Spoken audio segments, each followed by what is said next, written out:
Greetings, fellow humans, and welcome to Sam and Max Hit the Books. I'm Max. I'm Sam. And we are here today to talk about the comics that came out on the 28th of August in 2019. This was a 10-comic week, as seems to be about our average lately. And let's get right into it, Sam, with the new Donny Cates Venom. Yes, this issue was penciled by Ivan Coelho. And this is mostly what's happening with Brock's son while Brock is dealing with Carnage right now. Who should show up after him because, for reasons I'll get into in a second, but the Life Foundation symbiotes. Yeah. Now that leads me, since you brought up the Life Foundation symbiotes, I gotta say, that line, when they show up and the Maker turns to look at them, and he goes, you must be the Life Foundation symbiotes I've heard so little about.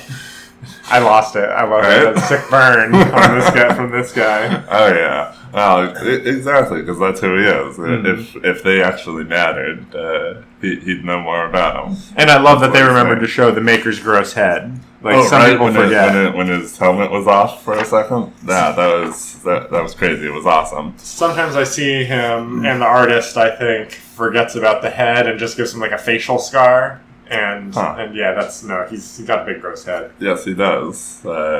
He's not stretched down enough to fit his huge brain. Yeah, I feel like the brain is going through his whole body, too, in this case. He's one of those things. Yeah. Yikes.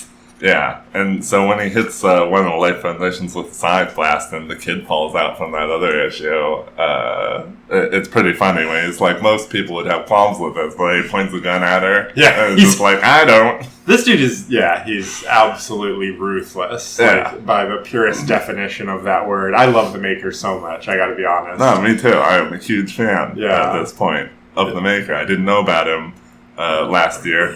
Now I know about him. I love him. Yeah. He's great. Brock's son, is it Ben?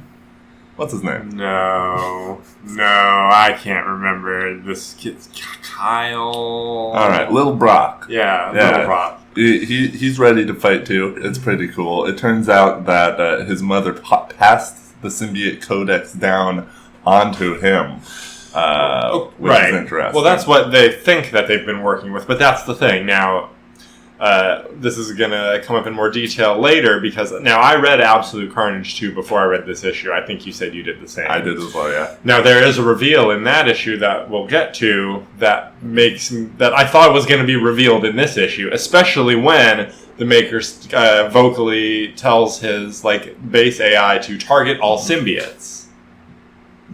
Right.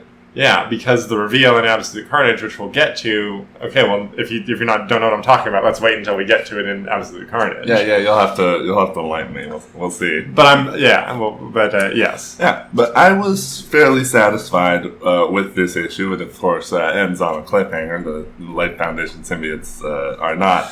They're not completely beaten back, but there is a reveal at the end. Somebody does come in to save them. Yes. And who is it? But Brock's new symbiote son, who we have been referring to as Narco. Yeah, he gets his name. He finally comes back, and he has a name. It's Sleeper. It works fine. It's pretty good. It makes sense for what he does. When on the previous page, when we saw the speech bubble right with in the yellow, the neon color scheme, and we see the invisible hands reaching out, and man, he killed the hell out of the person who was in the phage symbiote. Yes, he did.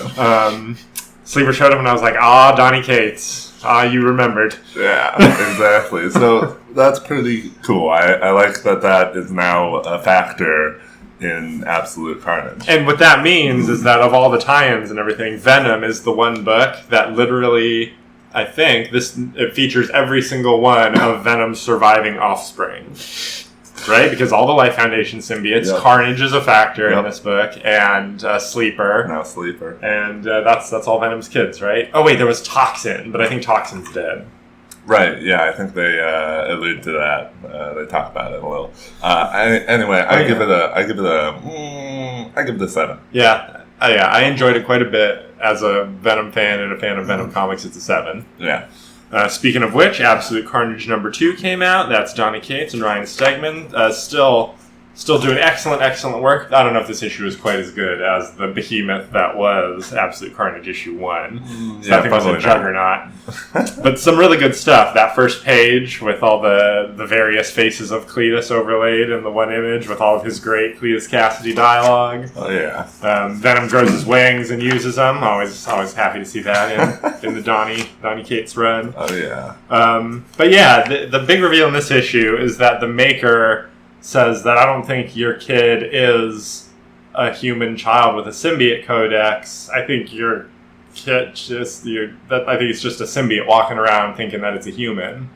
Is that what he was saying? Yes, because he even says the symbiote has shown the ability to walk around and appear to be to be just a person. Like my symbiote had been doing it. Whoa. So yeah, it seems like his son might just be the symbiote's son that thinks it's a human and has taken a human shape. And that's why in the previous issue I was surprised that the Maker's weapons didn't target him. Right. I thought it was going to be, that's going to be the reveal, is that the Maker says that, and then his weapons are going to target the kid, and he's going to be like, oh, I didn't expect that. Like, maybe he's a hybrid. It's possible. I think it's yet to be revealed exactly what's happening. Yeah, something new. All right. This issue was definitely the buy the tie-ins issue, because you get the full 2-page splash with images from all the tie-in books. All right, but I feel like maybe I don't need them because I got the full page splash. I mean, this Scorpion Miles Morales thing is apparently what's going on in the Miles Morales tie-in book. But yeah, like you said, I got everything I needed to know. Just coming in with them fighting on the street. Yeah, exactly. And Scorpion's been being pretty cool. Yeah, Scorpion. Well, he's definitely looking out for himself, but it is pretty funny how Venom's like, get back in there. We're fighting. He throws him back into the fight. Right? And how about the Cletus Norman Osborn dialogue? Their back and forth is wonderful. It's like having two Cletus Cassidys for one. Right, except one is insulted by the other and is calling him Norman Osborn. Of course he's insulted by him, this little pretender. What an asshole. Right? It's like very unclear how much that Cletus / Norman is like comprehending what he's saying to him when he says these things. Right. It's hilarious. And I can't wait to see how much Miles as a Carnage beast looks like Spider Carnage from when Ben Reilly was Spider-Man. I really hope. Yeah, probably. I think from the art that I've seen that he's going to look more like Doppelganger because he's one of the... Because it seems like all the ones that Carnage infects with his like slug things or whatever, they all turn into like multi-armed Carnages. True. So, yeah, pretty good. Not as good as the first issue, but it got us to... Like, things happened. Oh, yeah. Things are going places. It's moving along. There's plenty of Carnage. I'm also giving this one a 7. Yeah, me too. Yeah, cool. All right, moving on from that, we're going to be talking about Batman, Curse of the White Knight, Book 2 by Sean Murphy with Matt Hollingsworth. Yeah, excellent colors. Yeah, just very good, right? Because Sean Murphy is doing the penciling and the story on this one. Yeah, he's doing it all, almost all.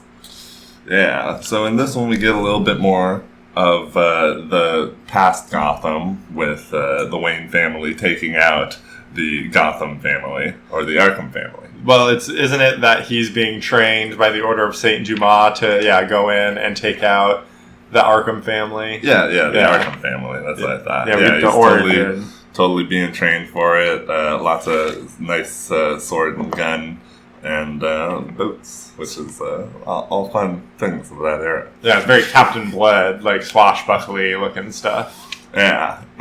And we get some fallout from Jack Napier and everything that happened with that, with people no longer really trusting the GCPD. And, that's pretty good. You got Batman's getting blackmailed by this person who runs the Wayne Devastation Fund. It's like he's literally being blackmailed by political corruption right now. Right.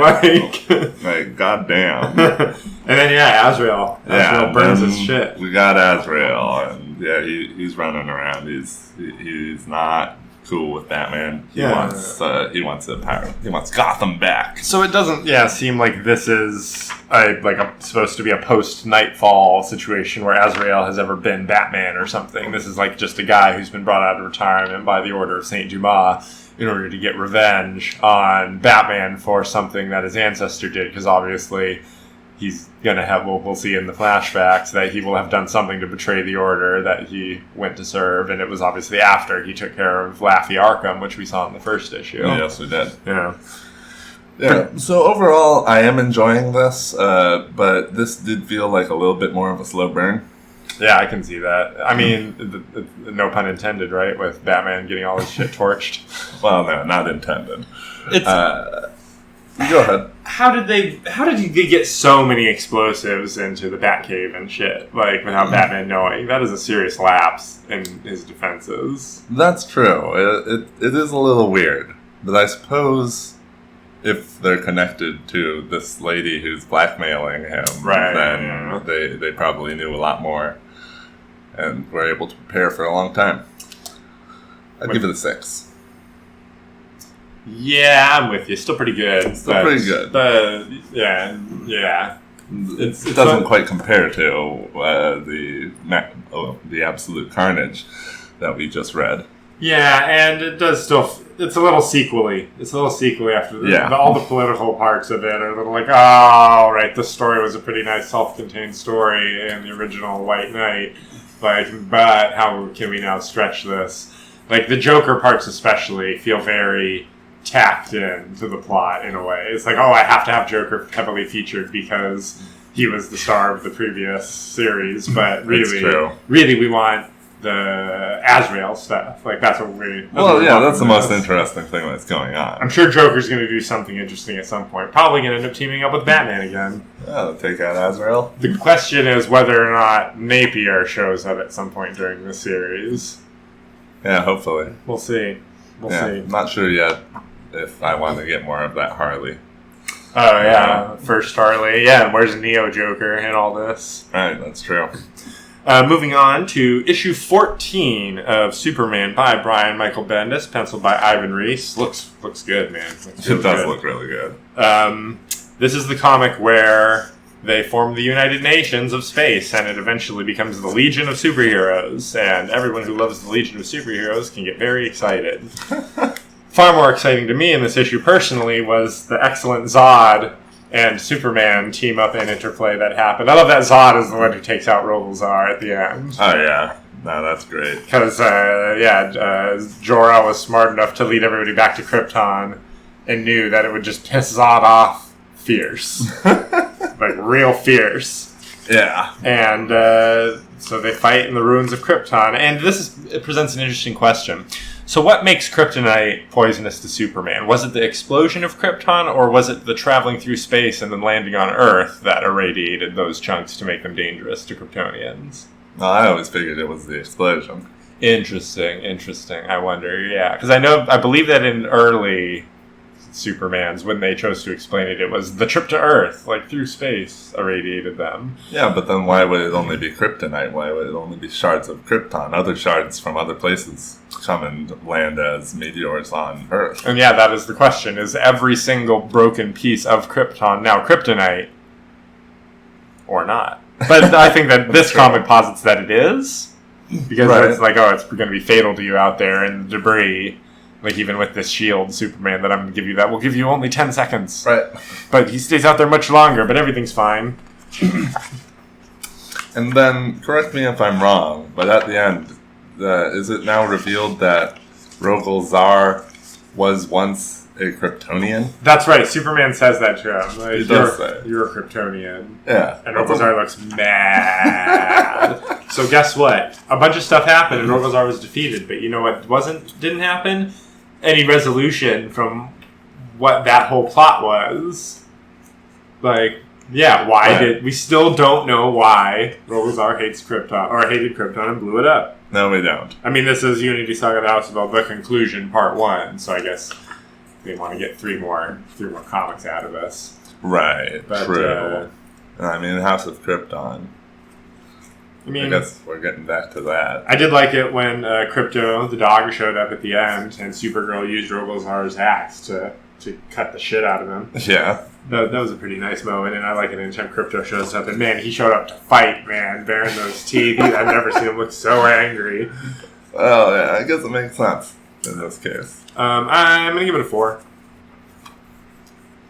I hate the Rogolzar plot, but I was moderately entertained by this issue, so and the art was very good. So yeah, I'll give it a 5. Cool.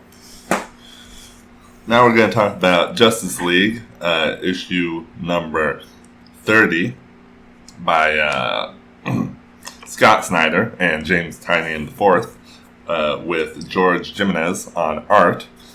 And this is continuing the Luthor is now part Martian and is an Apex Predator plotline. Perpetua, she's up, she's awake.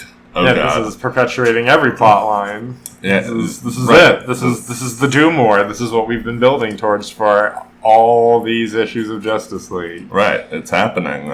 Starman is explaining everything in this issue, recapping on what's been going on with everybody, and they decide to set out to, accomplish a mission, split up to do different things with the Monitor and the World Forger are going to go look for the Anti-Monitor. Some other people are going to do some other stuff. Now, wait, we got to talk about this page, though, because we get this page of all the villains. There's a page of the heroes earlier, but all the heroes just look like they normally look. Yeah. But this page of the villains, I guess, is supposed to be... I guess it's all the villains that took the offer, that took Lex Luthor's offer and got some sort of power-up. Yeah, it seems like it. All the villains have been redesigned, and some of the redesigns are fucking crazy. Harley Quinn... she looks like Star. She's a fighting game character now. Yeah, definitely. In fact, that's what all this looks like. This looks like the cast of Injustice. Lobo with his cornrows now. The Court of Owls Talon, who has an actual owl head now. Yeah. Solomon Grundy looks like he's from Left 4 Dead now, like chunks of him are falling off. What deal did he take? Right. He's a zombie now. Only Riddler looks exactly like he normally looks, but freaking Mr. Freeze and Captain Cold. Like, yep. I mean, it's hilarious. Like, Bizarro's got some armor. The redesigns are nuts. Yeah, no, it's a cool thing. Also, Catwoman's with the villains. What's going on, Catwoman? Right. Come on, this is Scott Snyder giving us a hint about what he thinks about the current Catwoman status in comics. He's like, nah, she villain, dog. Yeah, I know what you mean. It's pretty fun all around. I was very entertained by that page, I must say. Both of those pages. I like the old we're recruiting everyone pages. Oh, yeah. Nice big splash pages. Yeah. Oh, yeah, that's what the other parts of the plan were. Some of the Justice Leagues are going into the future, and some of them are going into the past to save the world in those timelines. Right. To get chunks of the last unknown energy, right? Right, get chunks of that thing. The totality. Right, the totality, which I don't know how I've noticed previously that they just straight up said in this, which is that the totality was the cage that held Perpetua. And so that's what Lex says, is the chunk of the totality is a piece of the cage that held Perpetua. Right, I thought the source wall was the cage that held Perpetua. This thing. Well, that's what this one says. Maybe it's a retcon. Maybe we missed something. Maybe we missed something. But yeah, it seems like the totality is made out of all the energies. Right. And possibly is also the source wall. It could be all the things. It could be all the things. It is the totality. Right, and we're dealing with multiple levels of dimensions and things, so I'm okay with that. It's whatever you need it to be. Yeah. Of course, the joke for this issue is the superheroes that go into the future, they're met up by a Commandy, the last boy, and he tells them that they're about 2 weeks late to save the future. Yep. And the ones who travel in the past, they run into the Justice Society of America, who finally tell them that they're about 2 weeks late to save the past. Right, because Lex, like everyone knew, I guess because of their chunk of Starro, they knew that what the Justice League was going to do. Right, they see everything that's happening with Jarro. So they just jammed them 2 weeks into the future of wherever they were trying to go and just jammed them up good. Now, this is big also because just like how the Legion just came back in Superman, the JSA has been missing from DC continuity. This was a major thing about Doomsday Clock, is that, well, what Dr. Manhattan did to create the New 52 was he made it so that Alan Scott never became Green Lantern, and then the Justice Society never formed back in the day. Okay. And so that changed the world. Right. So, yeah, this last page reveal of the JSA showing up in all their glory. And I can't wait to see how they explain the Hawkman-ness. Like, I guess it's just previous Hawkman, right? Not the same Hawkman. I would assume so, yeah. Yeah, I don't know why I thought it would need any explaining. That's just who he is. That's just who he is. What do you give it? I'd give this one a 6. Yeah. Yeah, it was fine. Yeah. No, it's been pretty good. It's been an alright run overall. Alright, next up is House of X, number 3 by Jonathan Hickman and Pepe Larraz. And, all of a sudden, this is an X-Men comic book. Because we got Cyclops leading an away mission with the team on a Blackbird. That's like a Shi'ar fighter. That's super advanced technology-wise, which I really enjoyed. Yep. We had a lot of data pages in this one, all explaining the Nimrod stuff, essentially. Right, I love the Nimrod stuff. The idea that Nimrod is like the point of no return for mutant survival in most timelines. Right, but it's not inevitable. It's something that, a specific sequence of events leads to Nimrod, and they have to prevent that specific sequence. Yeah, I wonder if it's going to turn out that Life 6, which we still don't know anything about, is one where they had also prevented Nimrod, but something else bad happened to happen. Oh, yeah. I can see that. We got some good Sabretooth getting bailed out thanks to the new mutant sovereignty thing.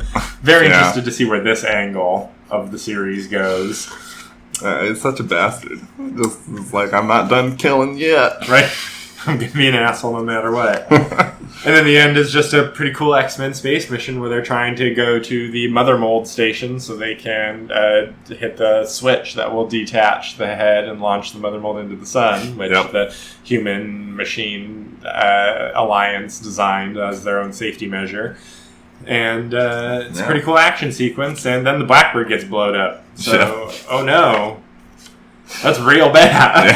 Yeah. I cannot wait to see where this goes, but it's interesting how much this was. I mean, we got the data pages of Nimrod stuff, but other than that, it was very like, here's just some action. Here's an action scene and a courtroom scene. Right. Well, we've had so many issues of concept. Of high grandstanding concept, which is great, but yeah, maybe you thought we needed a little break from that. Exact halfway point. We are 6 issues into this 12-issue maxi series, and they were nice enough to finally give us the Krakoan alphabet. Yep, I've memorized the vowels. Oh, good call. And very cool also is how they have extra letters for the ST and CH noises. TH. Oh, yeah. THST. So for th, ch, and st, they have a separate letter instead of just doing a standard find replace. Very cool. Yeah, I only looked for the vowels. I didn't notice that. But yeah, that's probably what I'll have to be memorizing next. Yeah, that makes sense. I'm just going to have that page handy if I'm trying to do anything. Very enjoyable. I liked this a lot. I'm giving it an 8. Yeah, I'd also give it an 8. This has been a spectacular X-Men run. I'm loving it. It's straight McDonald's, baby. I'm loving it.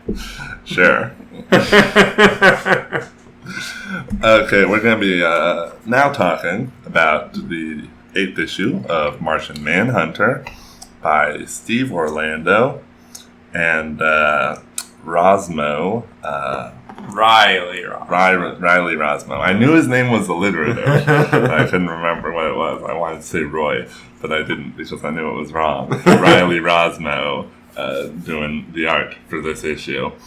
And this is interesting because this is we get a long story, or a few stories, about the real John Jones. Yeah, Detective Mead's time. My God, you remembered her name. Yes. Her time with John Jones as his partner, and him standing by her even though it was a huge thing, a problem with her in her precinct, in her past precinct before meeting him, because she had a relationship with a fellow female officer, and back then, that was, Couldn't do that. Yeah, couldn't do that. Couldn't do that in whatever town that was. Right.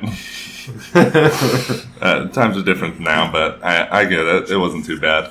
I mean, he makes a big deal that you're not supposed to have relationships with fellow officers. Like, obviously, the subtext is we're not letting you have this because you're a lesbian couple, but... Right.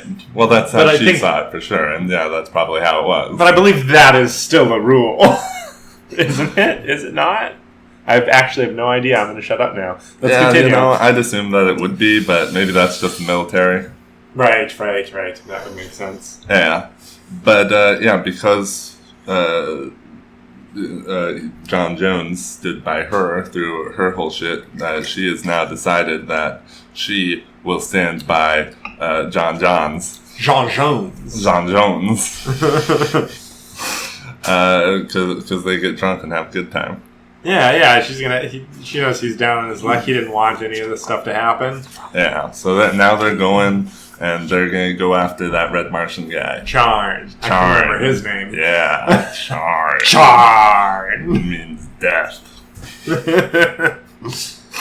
and so I'm looking forward to the next issue. Yeah, I want to see what he's going to do with the new red Martian girl that he's made. Or green Martian girl that he's made. Right. But because he doesn't seem to actually be like... He doesn't seem to have made her evil yet. No, but if she does seem a little bitchier. Right, but if she started as a human and he mixed her with Martian, you'd kind of expect her to become an apex predator like Luther. Interesting. It's still very questionable to me if this series is in continuity or not. Probably it feels not. very much like it's not in continuity to me. Has he mentioned the Justice League? I think it's still before then, isn't it not? I don't know what's going on. Yeah. I feel like this is all of this is Martian past is early compared to today's Martian Manhunter. But all the stuff with like what we've seen of him back on Mars and him being a dirty cop and all that stuff, like all of that is not normally a part of John Jones's backstory. So, well, I mean, he rarely talks about his time on Mars.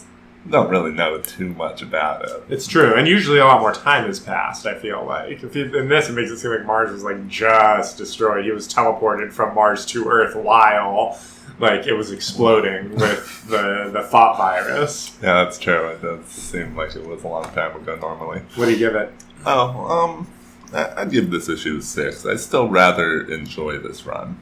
Yeah, it's fine to me. I'm giving it a 5. The art is good, although some of Riley's faces, man. Yeah, it works better with the monsters. Very much so. Some of these close-ups, like Detective Mead. Oh man, this one close-up of her, all I could think of was what's the movie where Seth Rogen is an alien from Area 51, and Simon Pegg. He's just voicing it like the little alien. And Simon Pegg and Nick Frost are like the Area 51 fans. Paul.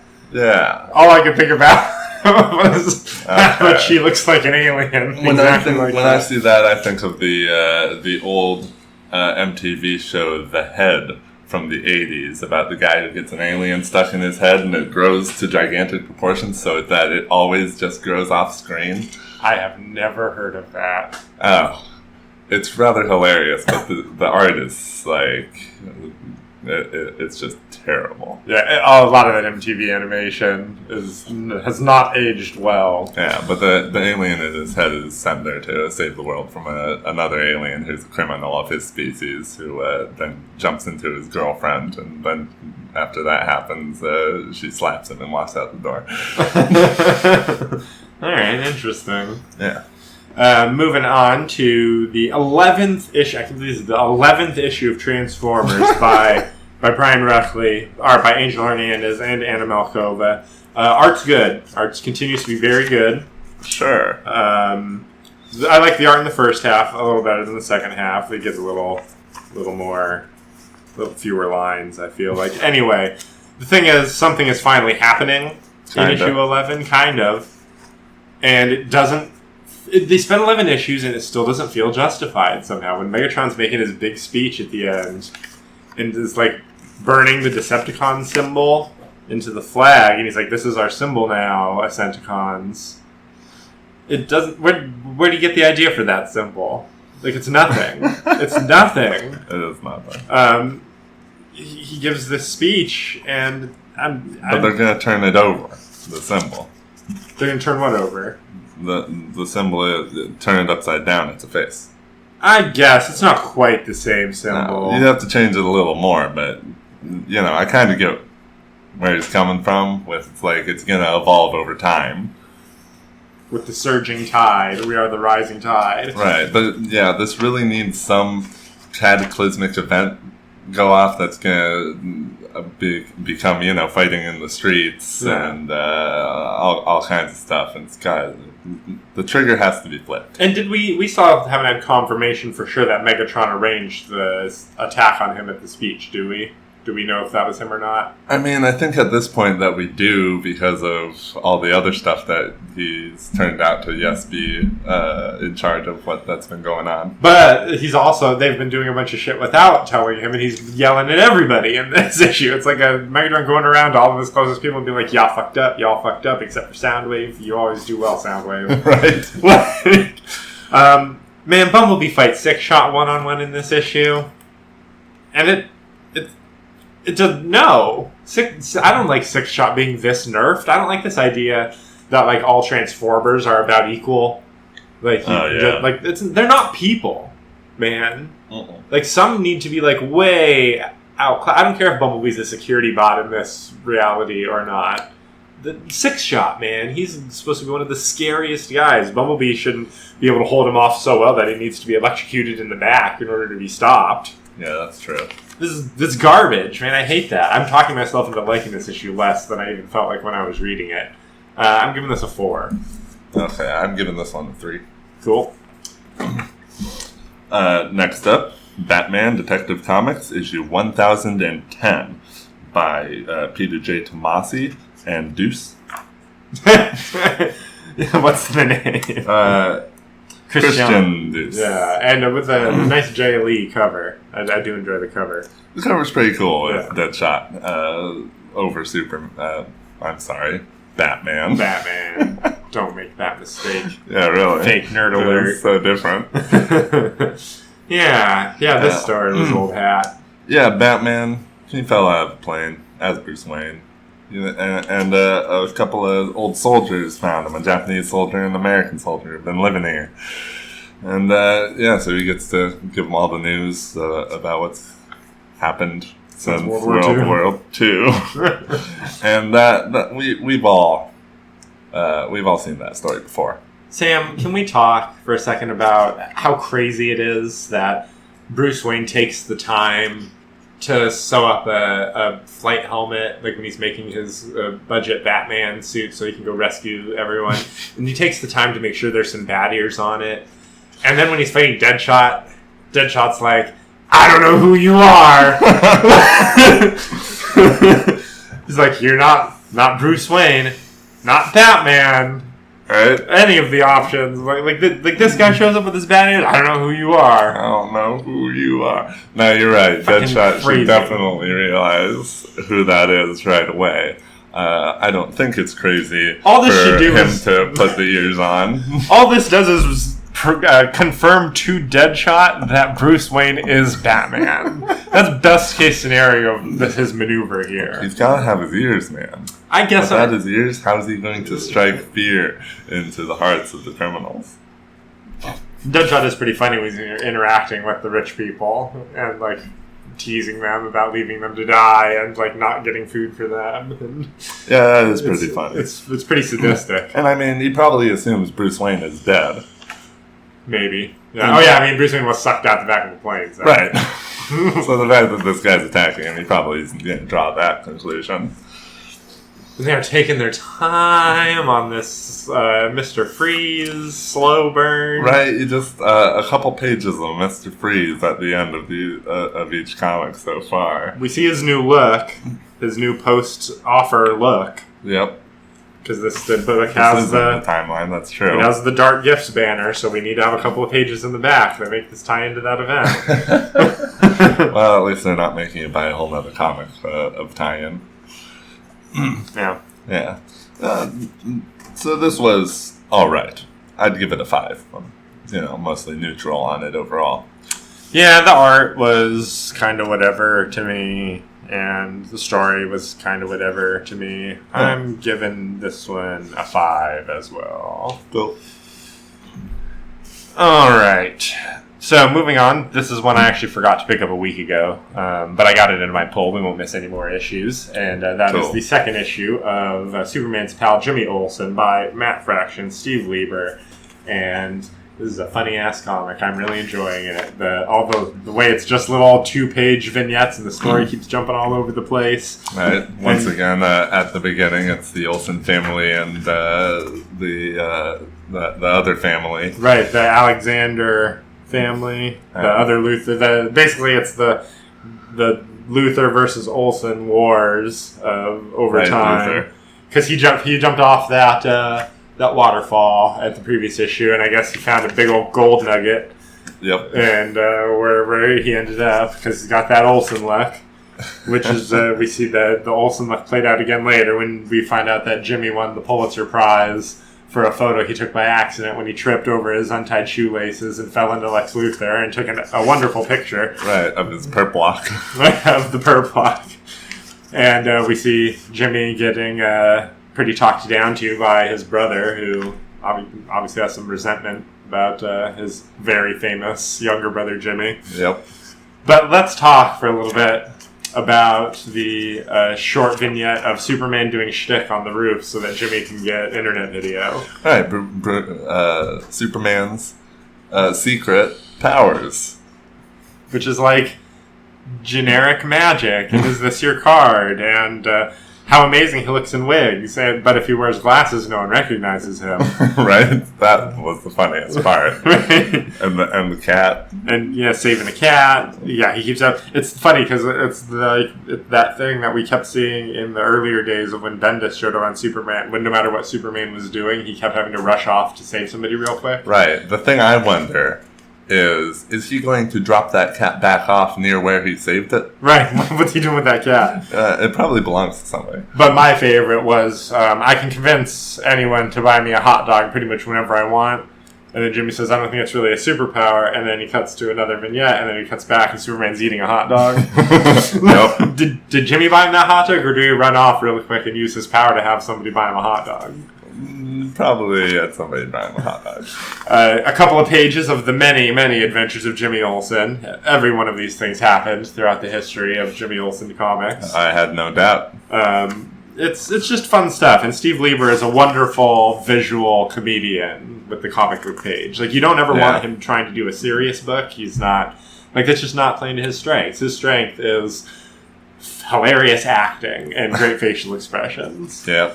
I am a little annoyed by Jimmy's hair on occasion. Sometimes he looks like he's balding instead of just having shaved head sides. That's true. He gets a little bit of a 5 head. But very, very entertaining. Really enjoyed this issue. I'm giving it a 7. Yeah, I'd also give it a 7. I enjoyed it. All right. We got through all the books. Thanks a lot, everybody, for listening. Hey, if you got this far and you enjoyed listening to us, hit that like button. Hit that subscribe button. Leave us a comment and let us know. And we will be back in the very near future with even more comic reviews. Hilarious. See, I can't say it. Hilarious.